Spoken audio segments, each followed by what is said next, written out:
And so we're moving now to Paco Buera is going to talk about big push and distorted economies. Someone else is moderating. I'm not certain who that is. That's me.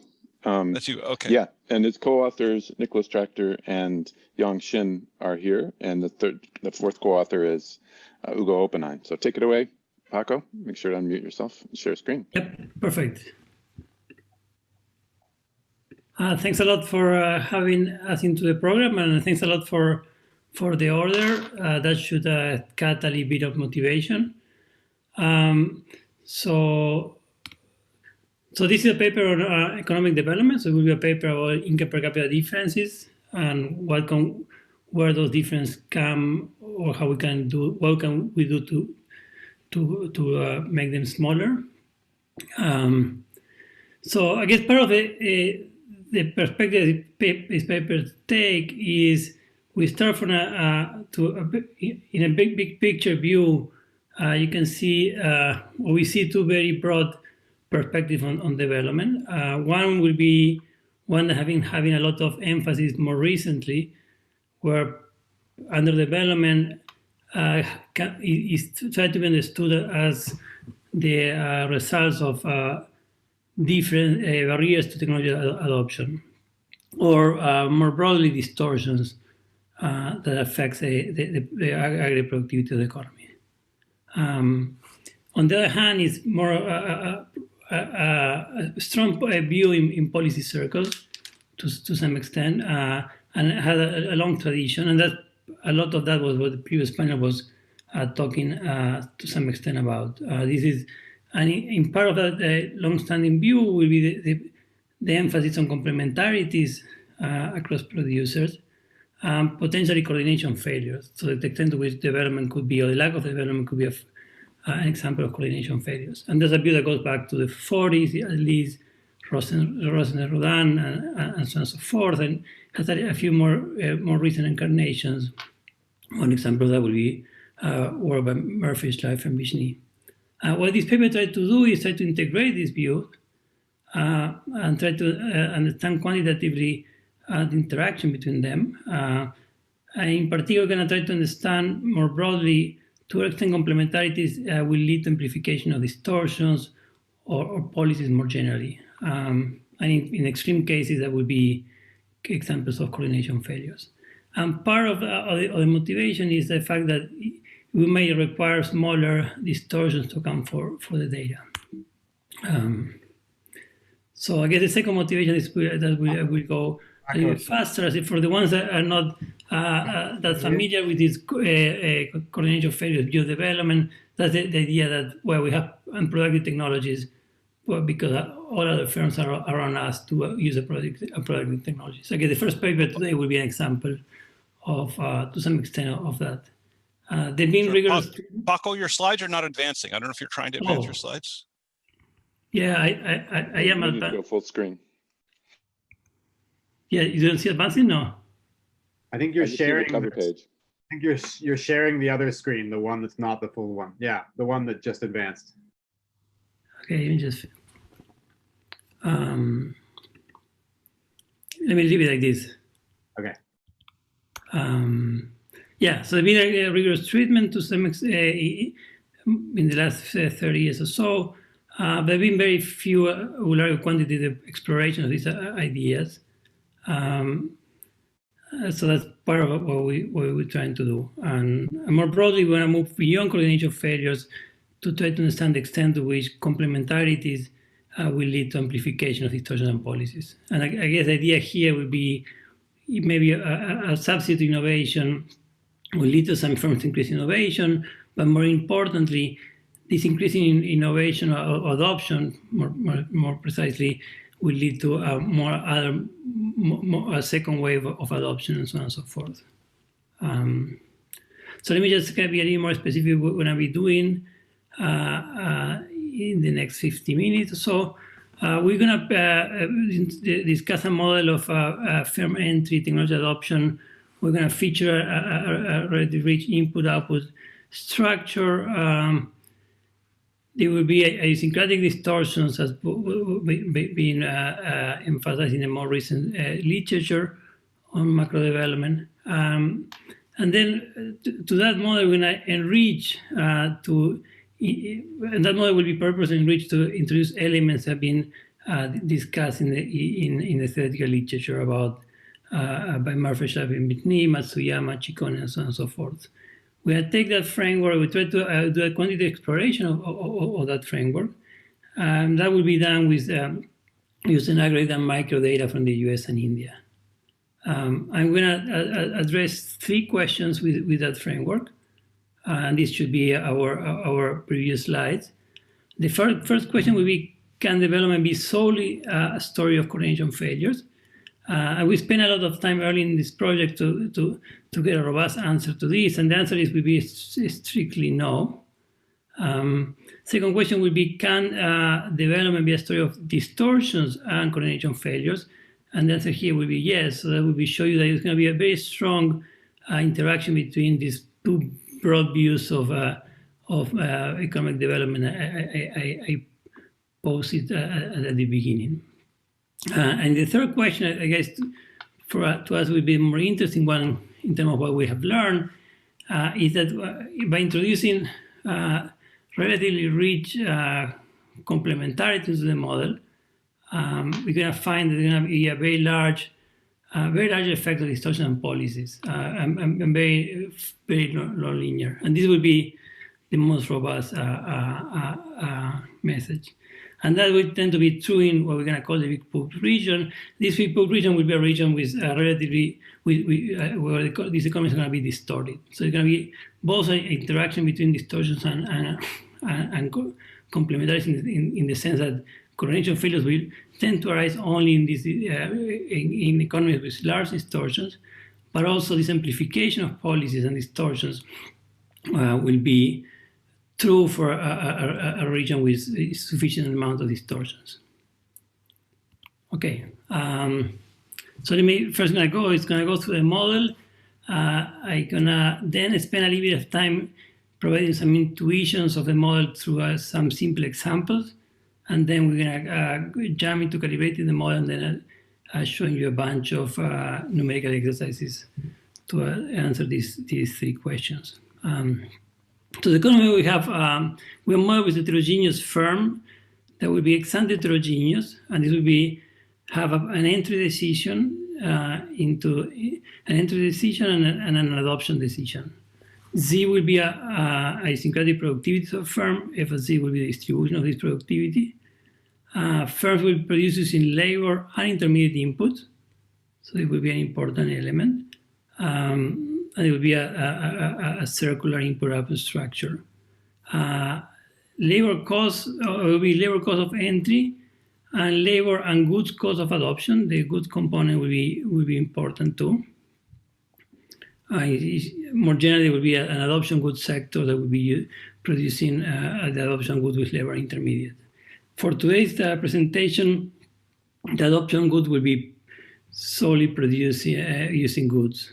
In the paper, we have the more general case, and we're going to discuss a little bit in one of the slides what happened in the more general case. There will be a model with monopolistic competitive firms producing differentiated inputs. Get more into detail into that in a second. And there will be a syncretic correlated distortions. There will be a model in this form. So the tax, the revenue taxes the firm pays will be a function, the tax rate a function of productivity to the firm. More productive firm paying a higher rate. Okay, so let me just go into a little more into the details of the model. There will be a final good, a technology aggregating differentiated good into an intermediate aggregate to a standard CS technology where ADA will be a state of substitution across these differentiated goods. And the intermediate aggregate will be used for consumption as input in the production of the differentiated goods, intermediate input in the production of differentiated goods, and to produce the adoption good. And here the adoption requires Ka units of the good.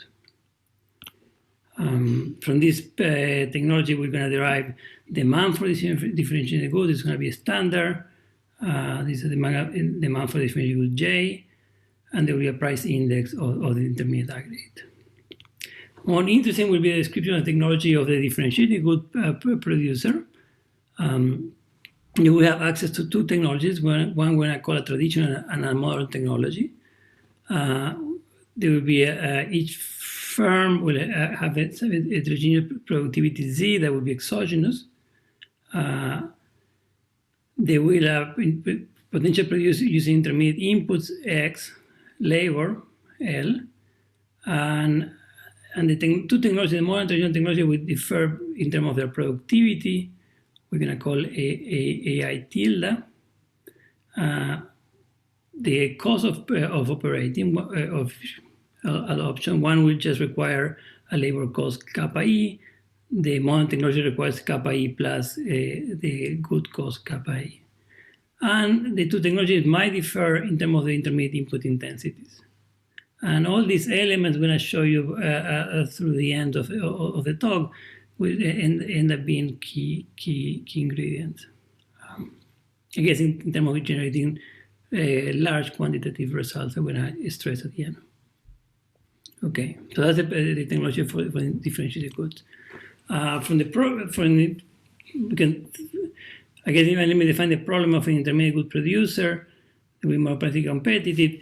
Here is kind of the description of what will be, here's when the distortions will enter. So these distortions will be effectively modeled as a revenue tax. So this is going to be the after tax revenues the firm will obtain. And this is going to be pi O will be operating profits of a firm. So in the problem of the firm, we're gonna obtain labor demand and an expression for the operating profit, and they're gonna be two equilibrium objects that will matter for the decision of the firm. One will be the aggregate price index P, or the price index of intermediate aggregate, and the aggregate demand, if you want. And with this, let me just summarize the model by describing an equilibrium. An equilibrium will be given by the price index by wage. I'm going to normalize to 1 and two thresholds. One will be an entry threshold ZE and an adoption threshold, such that if the marginal entrant is indifferent, the marginal adopter is indifferent, so the gains from adoption equal to the cost of adoption, to be a labor market clearing and I guess an expression for the price index. So before going into the calibration and so on and so forth, I want to just point out a little bit of where the complementaries are playing a role. I'm going to do that through a series of examples. But just before doing that, let me pick up the indifferent condition for the adopter. In the particular case where there is both technologies have equal factor intensities, and again, as I said before, all adoption is in terms of goods.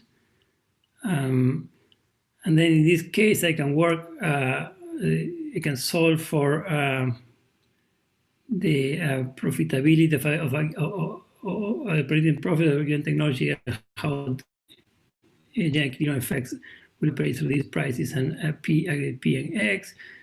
And what you can work that out is that the net, the marginal, the gains in profit, gross of adoption cost, is going to be a function of the aggregate price index once you solve for X in the aggregate. So I guess from this point, there's going to be a negative feedback. So there's more adoption, so the aggregate price index will decline. So profit will decline the more adoption there is. So there's this competitive effect. But in this case, what is going to matter is that the gains in profit relative to the cost of adoption, so the difference in the operating profit relative to the price cost of adoption, will be an increasing fraction of adoption to the extent that this condition holds. So again, if goods are sufficiently complementary, so they're not that substitute, and there is intermediate inputs the technology are very intermediate input intensity, then there will be a positive feedback from the adoption of others into the adoption in the decision of an individual firm. So that will be one example, so one illustration of the feedbacks that we will highlight in the model. So this is the case with equal factor intensities. So something similar will be true when you have different in factor intensities. Let me give you a version of this a little bit more abstract. And I'm going to do this for the purpose of showing you there's going to be a tight connection between the amplification of policies also how complementarities result in a large amplification of policies, and to what extent there is a role for coordination failures. So I'm going to give you a version of a little bit more abstract version of the analysis I just showed you before. To do that, let me define the change in net profit from adoption. So it will be the change in operating profit net of the cost of adoption, or the differential cost of adoption. And it's going to be useful to define two objects. One object is going to be the equilibrium best response mapping. So this is given by what is, if you want, the marginal, the fraction of adopters, I guess, as a function of the fraction of firms that will adopt if a set of a number of firms are already adopting, basically.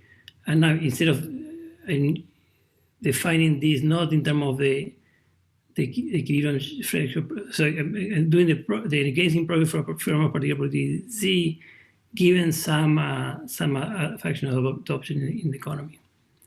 And this is defined by this mapping here. And I can define two objects. One, I can define an amplification ratio. What I mean by that, we ask the question, by how much, say, the productivity of the marginal adopter change when you include the total change, the total effects, relative to the partial effect. What is the partial effect? Is by how much the marginal adopter change when you keep fixed the number of adoptions in the aggregate economy. So you keep fixed prices and the quantity of the aggregate intermediate aggregate. So this is what we call a measure of amplification, and what you find out that this particular ratio depends on this elasticity that we defined here below. And this ratio will be bigger than 1 if the elasticity is positive, I guess, and less than 1. And similarly, you can ask the question, well, what do we need for an economy to exhibit coordination failures, meaning for there to be multiple equilibria? Well, I guess this is a simpler question. So what we need is that this mapping has a slope that is bigger than 1, at least in some region. And you just work out that slope, and what you're going to get is the same ratio. So there's a sense in which we're going to have amplification of policies, sort of for a larger set of parameter values, if you want, relative to multiplicity.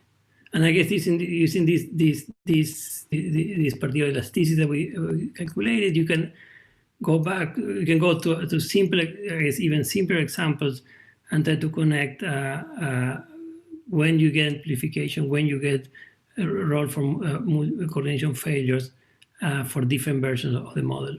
I'm going to go down, do that fairly quickly by going through three examples that will be illustrating. First, it will be a simpler example. There will be no heterogeneity to illustrate a little bit more clearly the role of complementarities and coordination failures. We're going to do a second example. We're going to introduce heterogeneity. I'm going to show you how heterogeneity might make coordination failures to be less important, but still might be a role for amplification of policies coordination amplifying policies. And they're going to do an example with distortions. I'm going to show you that in the case of distortions, you're going to have enhanced feedbacks, and then you're going to get more likely to get correlation failures and more amplification of policies. So again, the simplest possible example you can work out is an example with no heterogeneity, so no intermediate input in the production of the differentiated goods. I guess and no entry. I guess this would be a even more simple example of the one that I showed you for the feedbacks before. In this case, what you need for there to be multiplicity is that the Lassidio substitution is less than 2. And that will be a necessary condition. A sufficient condition will be given by this equation here. So for there to be correlation failures, you sort of need, beyond this necessary condition, you need the policies productivity are sufficiently apart, and the adoption costs take some intermediate values. This also simple case is useful to highlight what are the inefficiencies that are driving, they're going to be featured in the model.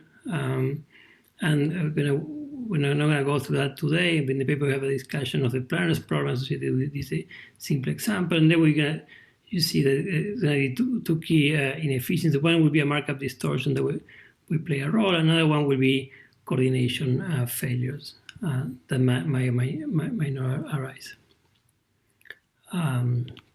So the second example we're going to do to the first example, simple example, we're going to add heterogeneity. We're going to have the extended productivity will be Pareto distributed, as we're going to be true in the example that we're going to, in the numerical exploration. And there, what you can work out the necessary condition for coordination failures will be this condition here. So now what you're going to get is that will be a tighter condition, so we harder to certify it. As long as there is this heterogeneity. Obviously, the heterogeneity goes to 0, so all the distribution get concentrated into a point, then we're back to the previous condition. And in the case intuition, why heterogeneity make coordination failures less relevant is, well, in some sense, there will be fewer marginal types, so the coordination is going to be less relevant. But even in this example, you're going to have that more generally, you're going to have policy will be amplified, meaning the direct effect of a policy on the identity of the adopter will be smaller than the total effect, provided this condition holds. That is, it's obviously weaker than this condition. So this simple example illustrates the point that a complementarity leads to amplification of policies. Much more. The result will be much more robust than the coordination failures. So that's something that will show up on and on in the numerical examples. And the last example will be add to second example, distortions. These correlated distortions.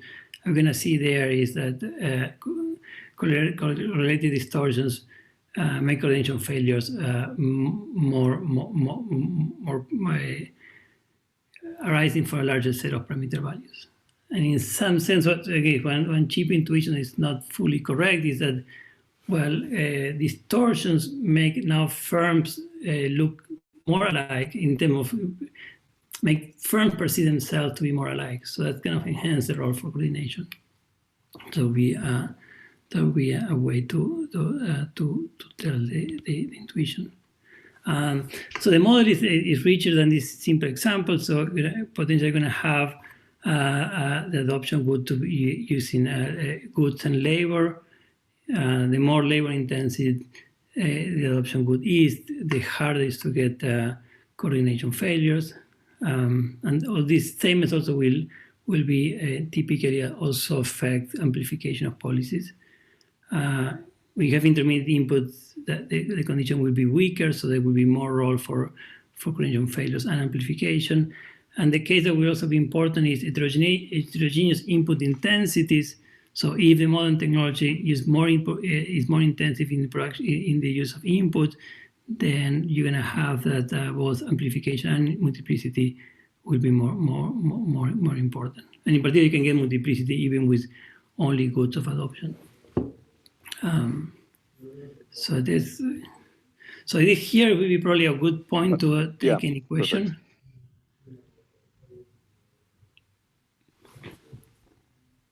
So Paco, I see some ingredients like similar to Matsuyama, but then also some of Chad Jones. But Chad Jones was emphasizing complementarity in production, whereas you're emphasizing it in some intermediate substitutability in production. So if you could clarify how you relate to those papers, that would be helpful. Yeah, so we're going to do that in a few slides.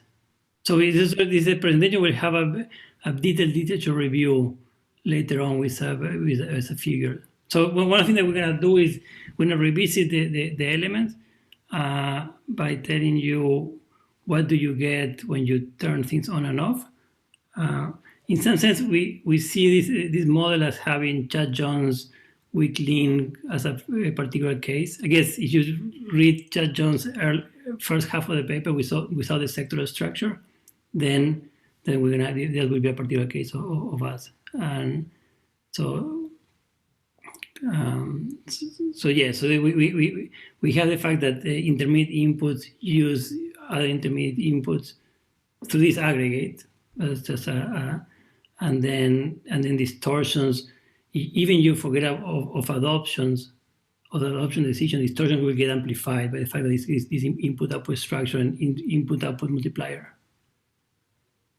So in that sense, that would be. I'm going to show you that figure. If not, it's not a question. I will. I have a quick question, Paco. So you showed us that when you have more distortion, it leads to more need for coordination. So does that depend on the shape of? Doesn't that depend on the shape of the distortion? Yeah. So I guess we choose. Yeah. So we choose the way to model distortions as a. Also depends on how large it will be. A sort of a local result in a sense. So we even said for the in general coordination, you need to have parameters in some subset. I mean, in some interval. You go to extreme with any of them, you will be going to one equilibrium more general. So in general, any of these statements will be. But I guess in general, it will depend on how you model distortions. I will agree with that. And we particularly pick one that is convenient to work out and so on and so forth. So, but we find it interesting in itself. But yeah, I agree. Okay, so Paco, I also have a question related to the distortion. I've been trying to understand the role of distortion in the technology adoption. Is that completely going through the payoff function? The fact that it's also more important in the roundabout structure that we have is because the standard kind of channel we thinking about, just like Baki and Fahy or Ernest Liu, that they get propagated but then still accumulate into a payoff function, or there's a separate role that we should think about in terms of thinking about the distortion and how does that relate to the adoption division? Yeah, let me defer this. I will keep it, or it should be, let me defer a bit. Okay. Paco, one request. Is to try to remind us what the parameters are as you use them. I will in the next slides. Okay, next. So we're gonna do next will be we're gonna describe the calibration. I will not spend much time here, but I will remind you the parameter values a little bit of the structure. But basically, when we're doing calibration, we do a US calibration with firm level data and some aggregate data. From this calibration, we're going to take the distribution of productivity that's given. We're going to go to Indian data, we'll choose distortions given this data, and recalibrate the parameters to match data on India. Once I do that, I'm going to go through an exploration of the set of equilibriums of the model in the calibration and more broadly. So think of this calibration as giving us some focal points, and then we want to do things very do a very large robustness exercise on this. And then when I try to, when I get, if there are role for cognition failures, we'll understand the role on GDP.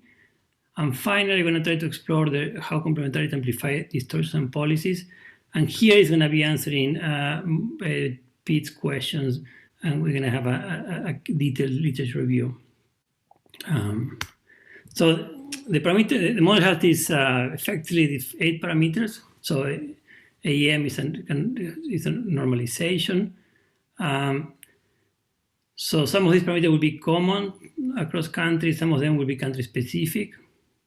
So AEM will be produced with modern technologies.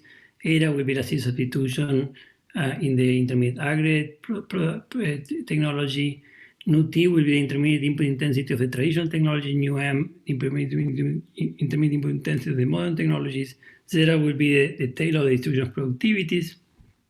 And then AT will be the productivity of the traditional technologies, entry costs, adoption costs, and distortions. We're going to pick ADA 3, let's say, from the literature. Think of this as a lower bound, and some of the part of the calibration will be done so that we're going to be robust to the first question, whether correlation failures are relevant in an undistorted benchmark. We're going to pick intermediate input intensity to match the data for the US.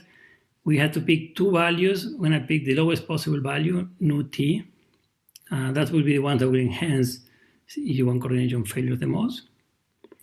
And then I'm going to choose the rest to match the distribution of firms. In the paper, I'm not going to do it today, but in the paper, there's going to be a detailed description of how you get point identification of the model with firms, data on distribution of firms. We sort of like that argument. It's kind of, we sort of like it, but at some point we're worried about how to think of multiplicity and the literature on how identification of models with entry and so on and so forth. This is going to be a simple model in the sense that we're going to have all firms, if you want, playing the same equilibria, so it will get point identification naturally. And so the key assumption in the calibration would be that we observe both technologies. But that's going to be it. Let me sort of jump away from the calibration unless there's any specific question. I guess they are going to be in the paper described. So one thing that first thing we're going to do is going to look at the income per capita difference that we get from this calibration. One thing that we're going to surprise initially is you get a lot of the difference in per capita income across in the US, and just for looking at the size distribution of firm data. So that's a sort of an interesting observation. And you're going to see when I show you a little bit of the role of the elements of the model in generating these large effects. In the calibration, what matters for this income per capita difference is going to be both distortions and the fact that we calibrate India to have much larger adoption costs. You can think of this as, say, an incarnation of Parente Prescott. Not so much the 5D traditional technology is much less productive in India than in the US, so that will not have a role. So now you're gonna start spending a little more time in these individual graphs. So there will be a graph that will try to illustrate the regions where coordination failures play a role. And I'm going to show you in this graph in the x-axis, going to show you the distortions. So higher psi is distortions are more correlated with firm productivity. The y-axis, I'm going to show you the productivity of them and the traditional technologies. The US will be this point here. India will be this point here. India and the US are also different in terms of the adoption cost, not so much, not the entry cost, because they happen to, in the calibration, they are identified to be the same, but the adoption cost is much larger in India. So that's why we're going to have a region for India, they're going to be a red region, and a region for the US. So think about this is moving this AT psi, each calibration is in each point, and there's also another parameter that moves for India and for the US. This is show you that for the US, it's not going to be, so the US will be in a region with unique equilibria. India happened to be in a region multiple equilibria. India will happen to be in a good equilibria. We'll show you the difference in income between the two. And this is the set of parameter values. Think about size and ATs, calling the rest of the structure of the model fixed, where you will get put a role for multiplicity. So that's the statement in which there's a role for coordination failure, but it has to be in these regions with a high distortion and relatively high and low productivity of traditional technology. And actually, the higher the adoption cost, actually, the smaller these regions. But I guess it shifts a little bit. So that's the sort of the answer to the first question is here. So if you have an economy, there's no distorted U.S. economy, it's going to be very hard to get this coordination failures argument playing a role. Now here what we're going to do is, so that was about those about the set of equilibria. Now we're gonna pick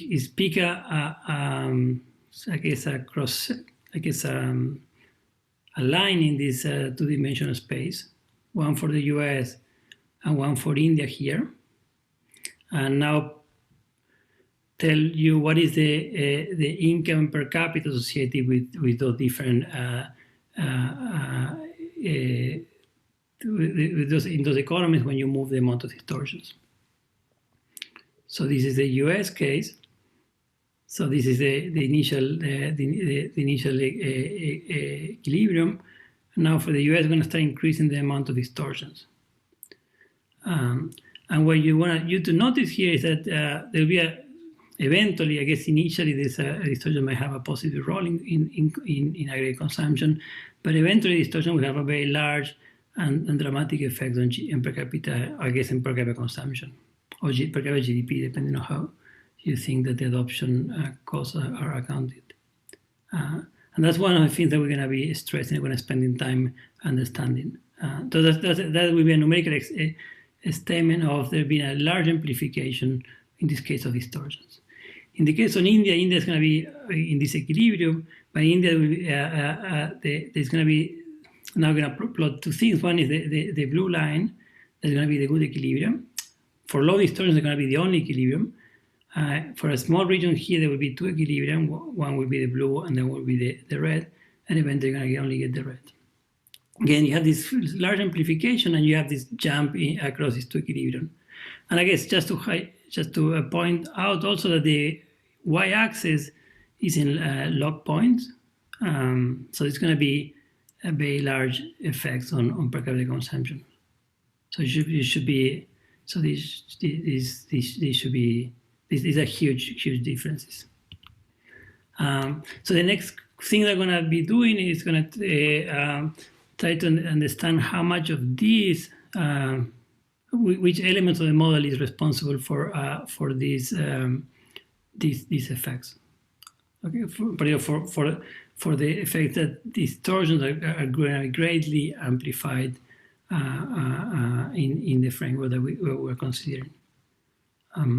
So what we're going to do is going to pick up this figure here, going to focus in the US, and this is going to be a case with only one equilibrium reason for the calibration that we're considering, and start adding and subtracting elements. And that will be our, I guess, our literature review, so to speak. So in again, the left axis, the blue line is the same line from before, and this is aggregate consumption. And the right panel will be the fraction of adopters. I guess in the US calibration, basically half of the firms are adopting the modern technology. Okay, so let me just we're gonna do things in two steps. We're gonna first take the baseline model, the blue line, and take away some elements. So going to be first, I'm going to say, well, let's take away the assumption that adoptions were in goods only. That will bring us to the red line. So that will be one of the feedback that I highlighted at the beginning, or I guess after introducing the model. the fact that when more firm adopts, the price of intermediate aggregate goes down. It's hurt my profitability directly, but it makes the adoption good lower and enhance adoption. So when you take that away, I guess you make the amplification less dramatic. The other thing that we can do is take the blue line and say, well, let me just make the two technologies to have the same intermediate input intensity. So this will be, if you want, in terms of the literature, that will be what is emphasized in Chiccone's Ristad paper. And again, that also will smooth out the effect of distortion per capita income. On the other hand, that will make the effect that the very large distortion now will have a much larger effect. That's sort of quite intuitive. If you make the product technology also to use intermediate input, it will hurt you more when the economy is adopting having a lower productivity, because you also use input from the lower productivity. So that kind of has two-edged sword. But both of them make amplification, at least in this region, less dramatic. Another way to explore the role of elements of the model is to say, well, let's take all the crap that we put into the model. Let's get a cleaner model, and let's go to, I guess, a framework, say, Restuccia-Rogerson or Pitts and Chantai's work on distortion. We have a set of firms. The set of firms is fixed, and we're gonna monkey around with the location of factors across firms, and that will be that's the dash reddish line here. And again, here, as I show you that, it should emphasize to you that it's a log scale. So this, when you go through psi of 0.5, this is a sizable effect. It's going to be like 30% of consumption drop. But still, the effects will be relatively smooth. But both much smaller, and you're going to have this amplification effect. So this model is no adoption decision, so there's no effect over here. To that model, we can say, well, let's add an adoption decision. So let's just turn on the adoption. So you get the same adoption technology, but there's no have the input-output structure. The adoption is not in goods, and there's no difference in intermediate input intensity across the two technologies. And then you get some amplification. I would say, again, quite a bit. If you were to put it in normal scale, that would be a large effect, especially of large distortions. And the third modification is just to say, well, let's take Restuccia-Rogerson and say, well, no, let's put an input-output structure so we can get this input-output multiplier. And that will give you, go from the dashed red line to the triangle blue line. And again, so I guess of all these variation, this will be, you're going to get the larger effects. So that's in the sense in which in the structure that we propose, we have this input output multiplier as in Chad's work. On top of that, we're going to have this amplification of the effects of distortions on adoption and so on and so forth. So that's that. So we're gonna do next is I'm gonna go back to I guess more nice to touch to the previous panel. We're gonna think of doing industrial policy in this in this framework. We're gonna think about that. We're gonna think it in two ways. One will be think of understanding elasticity of output or consumption to particular policy, and the policy we're going to consider is going to be an investment subsidy. I guess that will be a version of what Beata, I guess we interpret as what Beata was proposing. We're going to subsidize investment to firms, and the subsidy rate would be S. I'm going to show you here what will be the elasticity of consumption to the subsidy. I'm going to, just for comparison purpose, we're going to do the baseline model with a model where it has equal factor intensities, or I guess no intermediate input, and there's no adoption in terms of goods. And I guess over here, when you look at the in the case of zero distortions, this is amplification that I discussed in the simple examples. So you get an amplification of policies from having these complementarities. And now we're going to show you too that the fact that this amplification, this elasticity could become even much larger when you happen to be in the economy that is distorted. And in this sort of, in particular in the region where this amplification of distortion is very large. So in this region where the effect of distortion is amplified, also is amplified the effect of industrial policy that's supporting adoption of the more modern technology. And the same will be true when you do the same exercise for the Indian calibration. I guess in this case, you're gonna also see that you're gonna have this elasticity will become arbitrarily large as you get close to the multiplicity region. So that's another example on the connection between the amplification of policies and coordination failures. And the last thing to discuss will be, okay, so this was just more of just a calculated elasticity. So how much you gain by changing a subsidy by a small amount. What you also can do is solve a constraint planner that choose the adoption decision taken as given entry and the input uses and so on and so forth.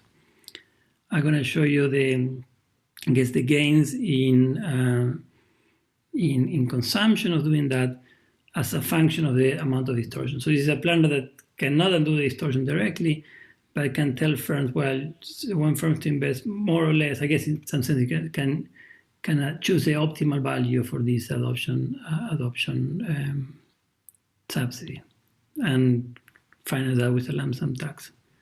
Again, what you see is the overall gains are particularly large in this region when you have this large amplification. So that's the per capita consumption for the planner. You still see there's going to be even with the optimal adoption subsidy, going to be still a very large effect of eliminating distortions. I guess so that's another message that there's an obvious strong complementarity between these distortions and industrial policy, at least in this framework. And even in the distorted case, there's some gains in consumption. The extreme is true for the Indian calibration. Because in the Indian calibration, the gains can be even larger because in the calibration, the optimal policy, the optimal constraint policy moves the economy from this low equilibrium to the good equilibrium. So the gains are much larger. And the gains will be very small. You happen to, also something to point out, is the gains will be very small. You happen to be in the region with too many distortions. I guess in our view, this also helps us think through a lot of the debate on industrial policy and not, and what works, doesn't work, and it seems to be that it's going to be a million examples, but many examples of very bad cases, many examples of successful cases that people point as successful cases, and maybe these frameworks allow you to put some sense to that. So having said that, I'm having, I think, 1 minute before the discussion. So let me just summarize what we find.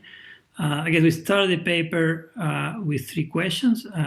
Can development be solely a story of coordination of failures? We find a strong no to this answer. So we require very plausible parameter values. We spend a lot of time trying to make sure that these results, and it's actually very robust. Can development story of distortion and coordination of failures? The answer is yes. I guess a lot of what I spent time in the last half an hour was illustrating that. These distortions make firms, well, one intuition, at least the ones that we measure it, to be more precise, make firms more alike, act more alike, there's more room for coordinations. And they also find there's going to be a very large effect of distortion on policies in this particular region. I guess the paper referred to the big push region. Complementaries enhances feedbacks, amplify policies, and this is sort of independent of the whether the coordination failures or not. Although in the vicinity of coordination failures, that those effects will be particularly large. I guess I ran out of time and I finished. Okay, thanks very much. Let's open it up to questions. Can I ask something, Pete? Sure. So very interesting. Thank you, Paco. So, but I'm sorry, I wanted to just simple question. If everything here, when you say the word distortions, is it important that you kind of that you restrict that to the statement like correlated distortions, positively correlated distortions? If you just had kind of random distortions that are not correlated with size, would that remove this, like, for example, your answer to question number 2? Yeah, that one we haven't explored it, but that's. I mean, that's fine. I just wanted to make sure I understood. Yeah, it's specific to the ones that it's specific to the correlated distortions, and we have. I mean, one thing that we explored at some point, a pure progressive revenue tax. So we explored it early on when we were thinking about, and that I guess in the cases that one seemed to be not working for the question number 2, but I don't. But we haven't explored it that extensively. But it would be interesting to explore purely random ones. And I guess that could be done. That could be as simple. So that's yeah. So I guess all the statements are conditioned to the structure of the model. So Pedro Brento has a question, and then Daniel. Yeah. Okay. Hi, Paco. So you have an expression in the paper there for average size. So I take it that's in an undistorted economy. I don't see any distortions there. In where? It's an expression for ZE in the paper. The paper that you have. Yeah. That's without distortions, right? I don't see any parameter there for the. Yeah, so I guess we in the paper there's gonna be in the paper we have a discussion of the calibration, and we do the discussion of the calibration for the US benchmark. Although we have a general case, so the expression in the paper for the identification is done in the simpler case. So I'm asking because I just plug in the numbers they're getting in your calibration for the US and for India. So when I compare the two using that expression, you get an average size in India that's something like, I think it's 15 times higher than the US. I know for sure. In the Indian calibration, if you were to take away distortions, right, you're gonna have a larger average size. Yeah. So, but that suggests you're getting the impact of the distortions that you're imposing on India. That suggests. But remember, India differs in also because it has the larger adoption costs. All right. So, but in your expression there, you just have the actual fraction that have adopted. You have that number, so that takes care of all that, right? But the distortions operate through. No, but that's the point. That expression holds fixed the fraction of adopters. Right. So plug in the two different adopting fractions. You're still getting a multiple of like 15. Yeah. So that's suggesting that the distortions themselves are causing this massive difference in. So then you, on top of that, you add the distortions, and all of a sudden you're hitting the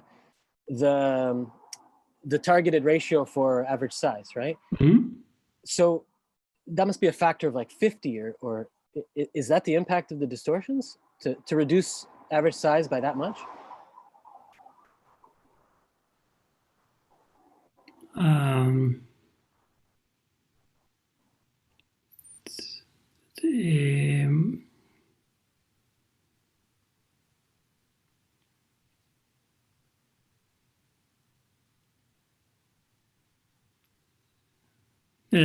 need to think through that. Okay. So you're You're saying. So all I did is I took your calibration. No, it's not, but what is bothering you is when I plugged them in for India and I plugged them in for but bother you that in India, given the parameter values, so that they without distortion they will have larger firms. Much by a factor of 15. Yeah. So to bring that down to a quarter or whatever, a third of what you have in your target, that's a massive impact just from the distortions, right? AT is lower too. I'm sorry? Yeah, but it's also adoption costs are large. I mean, all these things are interacting with each other. Yeah. This adoption cost, the productivity, these firms have but the other way to do that is in the version with just in the version with no adoption. That will be a restricted Russian version, and that will generate whatever effect of this correct distortion you have in the in our size. Okay. So Daniel Zhu, you had a question? Yeah, I had actually a question quite related to what Pedro was asking. I think you have a single cross section of exception size, and from there you are backing out distortion, you're backing out productivity, you also backing out the technology adoption cost. So I think it still remains pretty unclear to me, like how you can using one kind of cross section and kind of separate all three of these things that are all fundamentally unknown, and how do you understand them? So again, I mean, it depends a little bit on the structure, but yeah. I mean, I can take you to the identification. I mean, I don't want to do that in detail now, but just only very intuitively, like intuitive will be how should we think about it? From the Taylor size distribution, I know the distribution the Taylor distribution of productivities, given the return to given the area. But those were also distorted. No, the US will be undistorted. US is not distorted. Okay. So from the tail you can get that from the smallest size firm. I can get the entry cost, and that's what is going to be important. Is I will try to fit a distribution with at some point a flat region, and that will tell me something about the fraction of adopters, and it will tell me something of the distance in the technologies. Then when you go to India, is I keep on fixing the same distribution of productivities. Now from the Taylor distribution of size distribution, I will learn the distortion parameter. And again, I need to get. There will be something about a flat region that in India will be more prominent if you were to add agriculture firms to the economic census, and so on and so forth. But in terms of, I guess, the distortion and the tail coefficient distribution of productivity are the easier parameter to calibrate. Conditional on assuming a Pareto and giving a value for it, so giving a return to scale, so to speak. So I think we have time for one more question. Juan Carlos Halleck, please. Hi, Paco. Juan Carlos.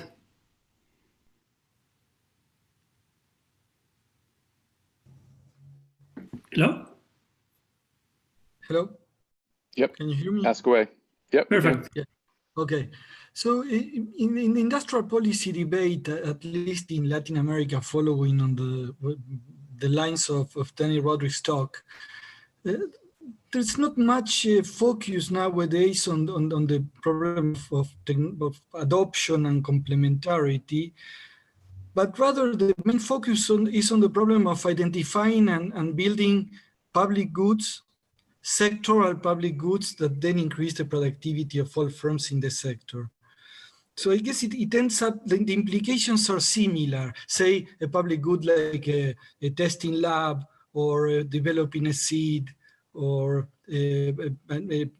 building an image for experts in the sector. So my question is but I guess the implications are similar, but not necessarily the interaction. There is something about the interaction with distortions. So I just wanted to ask you if you have any thoughts on that, or is there something in the data that talks about that? I guess the only answer to that is that I guess we see this as a first step in many ways, and that of how to think about quantifying this argument. But we've been working, and we plan to be working more on multi-sectoral versions, where there you can imagine thinking about clusters of some of this amplification being more important for sectors or not, and maybe that one will relate more to what you're having in mind. But I also, I mean, yeah, also generalizing this to public goods or not, there will also be something interesting to do. But I think our perspective that my reading of why some of these arguments also fell out of fashion is because we don't have a good way to put numbers into these things. And it's a sort of a limitations of the profession on that. So trying to rebuild these arguments and scrutinize them more and try to think of how to connect it to data. And in many ways, what you're doing today is very stark, but in many ways, I think is allow you to think hard on which feature of the data will you use to think about these arguments or not. And it's I guess it depends on that different preference on what the value of different type of work, but building a quantitative framework I think is important. And then you can make that specialize that framework and reach that framework in many ways. All right, that's a good note to end on. Thank you, Paco. Thank you. And thanks everybody for a successful first day. We'll resume tomorrow at same time we started today. I don't want to venture what time zone everybody's in. I didn't say what that time is, but 8 a.m. Pacific. I'll say that. Thanks very much, and see you all tomorrow.